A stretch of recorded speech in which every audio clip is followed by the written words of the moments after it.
Sommes-nous des êtres rationnels? Des êtres qui passons notre temps à faire de petits calculs intérieurs, coûts, bénéfices, sans même nous en rendre compte? Qu'est-ce que cela me rapporte de faire ceci? Qu'est-ce que cela me coûte en contrepartie? Eh bien, nous, les économistes, nous pensons que oui. Nous avons même inventé pour cela un modèle, un être fictif, l'Homo economicus. C'est un modèle extrêmement puissant qui permet de comprendre nombre de petites décisions de votre vie, de notre vie quotidienne. Vais-je aller à Nice en avion ou en train? Cette semaine, est-ce que je reste en télétravail ou est-ce que je vais au bureau? Ce soir, je regarde un match de foot tranquille chez moi ou je vais chez des amis? Pour tous ces choix apparemment anodins, sans même le savoir, nous nous livrons à un petit calcul intérieur. Pour vous en convaincre, prenons un premier exemple. L'exemple de Jeanne. Jeanne est une jeune lycéenne qui vient d'avoir son baccalauréat. Et elle se demande légitimement, est-ce que je ne devrais pas faire des études supérieures? Eh bien, Jeanne va s'engager dans un petit calcul coût-bénéfice. Jeanne va se dire, mais si je fais une année d'études supplémentaires, je vais être plus qualifié. J'aurai donc un meilleur salaire tout au long de ma vie et j'aurai peut-être accès à des métiers beaucoup plus intéressants. Mais Jeanne va également se dire, oui mais attention, si je continue les études supérieures, tout d'abord, ça n'est pas gratuit de faire des études. Mais surtout, tout le temps que je vais passer à faire des études, c'est autant de temps pendant lequel je ne vais pas occuper un travail et donc percevoir un salaire. Jeanne va donc faire un petit calcul coût-bénéfice. Si elle estime que le gain d'une année d'études supplémentaires l'emporte sur le coût, alors elle s'engagera dans des études. Symétriquement, si Jeanne estime que le coût d'une année d'études supplémentaires l'emporte sur le gain, elle arrêtera de faire des études. Bref, Jeanne se comporte en homo economicus. Prenons un second exemple, celui d'Alan. Alan est un jeune cadre dynamique, plein d'ambition pour son entreprise et un peu pour lui-même. Alan se demande comment il pourrait augmenter les profits de son entreprise. Et une idée lui est venue. Pourquoi est-ce que je ne proposerais pas à mes concurrents que l'on fixe ensemble les prix? Alors, cela s'appelle en économie un cartel, c'est interdit par la loi et c'est sévèrement réprimé. Alan, lui aussi, comme Jeanne, va se livrer à un petit calcul intérieur, coût-bénéfice. Commençons par les gains, les bénéfices. Alan va se dire, mais si je fais une entente, un cartel, les profits de mon entreprise vont augmenter.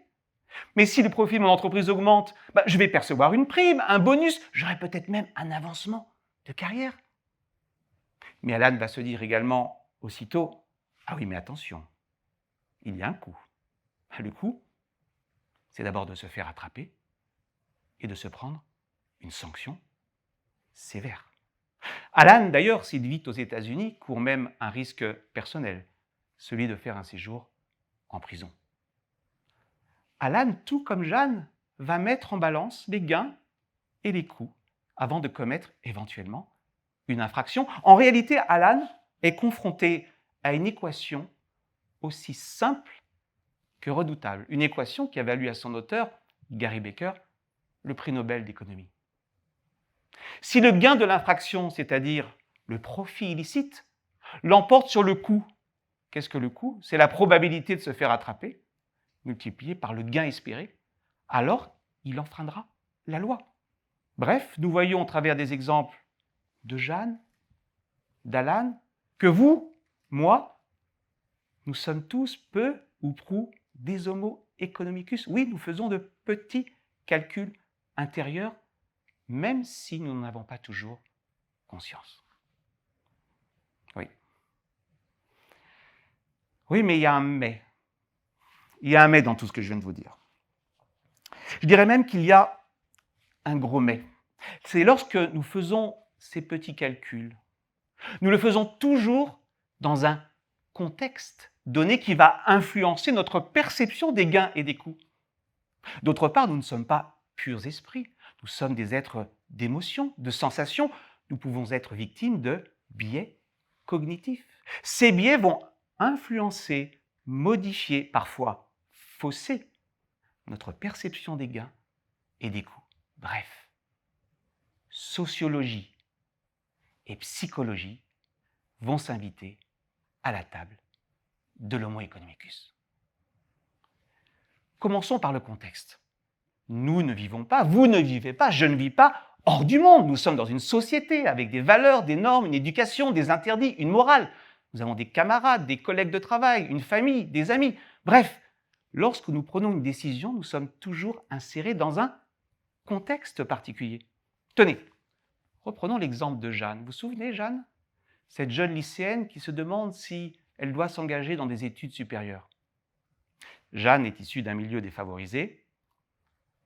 Et elle est dans une classe où il y a beaucoup de mauvais élèves. Et Jeanne entend depuis longtemps une petite musique, en dépit des encouragements répétés de ses professeurs. Tu sais, les études supérieures, c'est pas pour nous, c'est pas pour toi. Jeanne est donc dans un contexte qui va la conduire naturellement à sous-estimer le gain, c'est-à-dire la rentabilité des études supérieures. Tenez, d'ailleurs, si Jeanne avait été dans un milieu favorisé ou dans une classe avec beaucoup de bons élèves très ambitieux, Jeanne aurait sans doute eu une perception assez différente des gains et des coûts. Prenons l'exemple d'Alan. Vous vous souvenez, Alan, ce jeune cadre dynamique, plein d'ambition pour son entreprise et pour lui-même, et qui se demande s'il ne devrait pas, peut-être, enfreindre les règles de droit.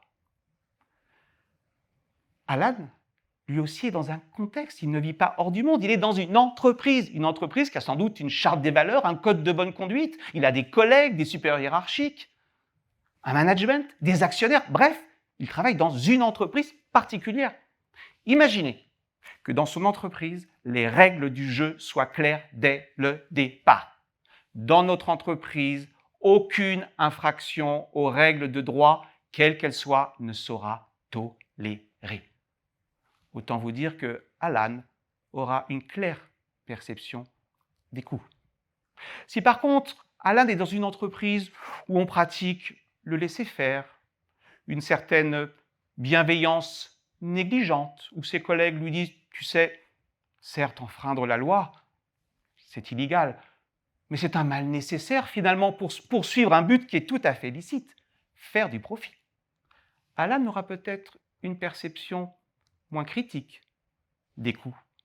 Tenez, prenons même un cas aussi rare qu'extrême, que nous appelons le cas d'inversion des valeurs. Imaginez que ses collègues lui répètent à longueur de journée « Tu sais, Alan, la concurrence, c'est la guerre. Parce que la concurrence, c'est la guerre des entreprises contre les entreprises. On prend les clients de ses concurrents. Alors que si on fait une entente, si on fait un cartel, on se répartit. Les clients, c'est la paix. Alan, tu préfères la guerre à la paix? » Vous allez me dire, tout cela est de la théorie économique. Non, il y a un peu plus de 20 ans, un grand cartel a été détecté aux États-Unis et condamné. Voici quelle était la devise des membres du cartel. Je cite, ouvrez les guillemets. « Nos concurrents, ce sont nos amis. Nos clients, ce sont nos ennemis. » Bel exemple d'inversion des valeurs, non? D'ailleurs, Alan ne va pas enfreindre la règle de droit du jour au lendemain. Il va participer à des réunions avec ses concurrents, réunions tout à fait licites, et puis un jour, il va s'inviter dans la discussion le sujet de l'entente. Alan va enfreindre la loi sans même en avoir une claire conscience.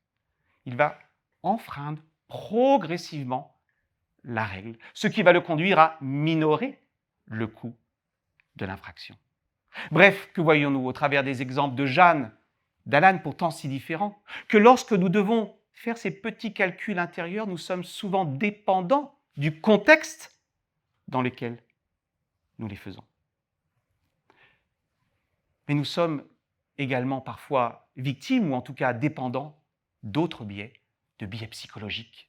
Vous savez, ces biais psychologiques ont été étudiés depuis très très longtemps. Pas seulement par les psychologues, également par l'économie comportementale. ce qui a valu d'ailleurs à leurs auteurs le prix Nobel. Parmi les nombreux biais psychologiques, j'en prendrai 2. Commençons par le biais de disponibilité. Vous savez, quand vous devez faire un choix, prendre une décision, quand nous avons toujours tendance à surestimer l'apparition des événements les plus visibles ou les plus récents. À l'inverse, nous avons tendance à minorer l'occurrence, l'existence des événements que l'on ne voit pas ou qui sont plus anciens. Parfois même, on pense qu'un événement que l'on ne voit pas n'existe tout simplement pas. Reprenons l'exemple de Jeanne. Vous vous souvenez, cette jeune lycéenne qui se demande si elle va s'engager dans des études supérieures. Jeanne est issue d'un milieu défavorisé, dans sa famille, dans ses amis, dans son quartier.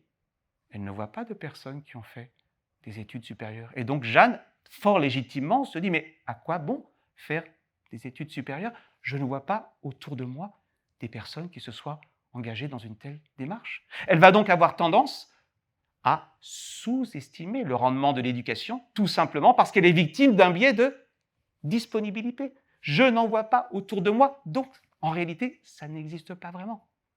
D'ailleurs, ce qui vaut pour Jeanne vaut pour de nombreux jeunes. Je pense en particulier à tous ces jeunes, vous savez, qui rêvent de carrière à succès, devenir chanteur, footballeur, youtubeur.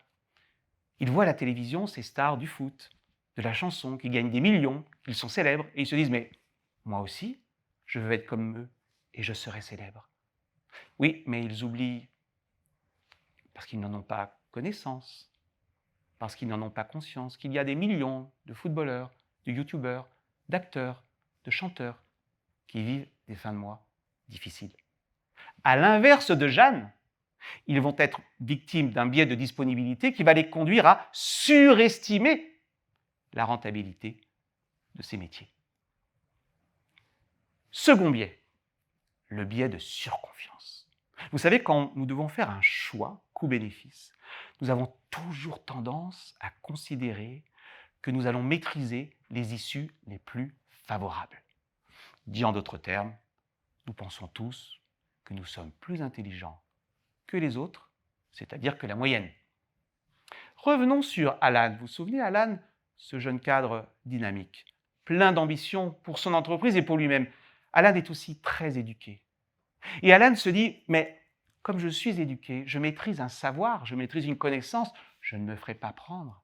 J'échapperai à la détection et donc je peux faire une entente puisque j'ai les moyens intellectuels de ne pas me faire détecter. J'utiliserai des téléphones cryptés, des noms de code. Tenez-vous bien, une expérience a été menée sur un échantillon de managers.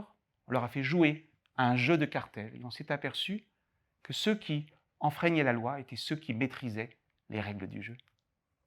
Paradoxalement, le fait de détenir une expertise, un savoir, vous rend invincible, ou plutôt vous donne un sentiment d'invincibilité. Et donc Alan va être victime d'un biais de surconfiance qui va le conduire à surestimer le gain de l'infraction et à sous-estimer son coût. D'ailleurs, ce qui vaut pour Alan, qui, disons-le clairement, est potentiellement un délinquant en col blanc, vaut de manière générale pour toute personne qui entend enfreindre les règles de droit. Je pense en particulier aux personnes qui rentrent dans la petite délinquance ou aux petits dealers. De nombreuses études empiriques ont montré que très souvent, les petits dealers, les petits délinquants étaient victimes de ce biais de surconfiance. Je ne me ferai jamais prendre. Ce qui les conduit à majorer les gains et à minorer les coûts. Bref, que voyons-nous? Nous voyons que nous sommes aussi souvent victimes lorsque nous faisons ce calcul coût-bénéfice de biais psychologiques. En réalité, vous, moi, tout comme Jeanne, Alan, oui, nous sommes des êtres rationnels, même si nous n'en avons pas toujours conscience. Oui, nous sommes des homo economicus, mais nous sommes souvent victimes du biais de contexte et de biais psychologiques. Cela vaut pour les petites décisions de la vie quotidienne, mais cela vaut aussi pour les grands choix de notre vie. Vais-je acheter un appartement ou non? Vais-je me marier ou non? Vais-je avoir un enfant ou non? Pour tous ces choix très personnels, très intimes, très subjectifs, je vous laisse y réfléchir. Merci.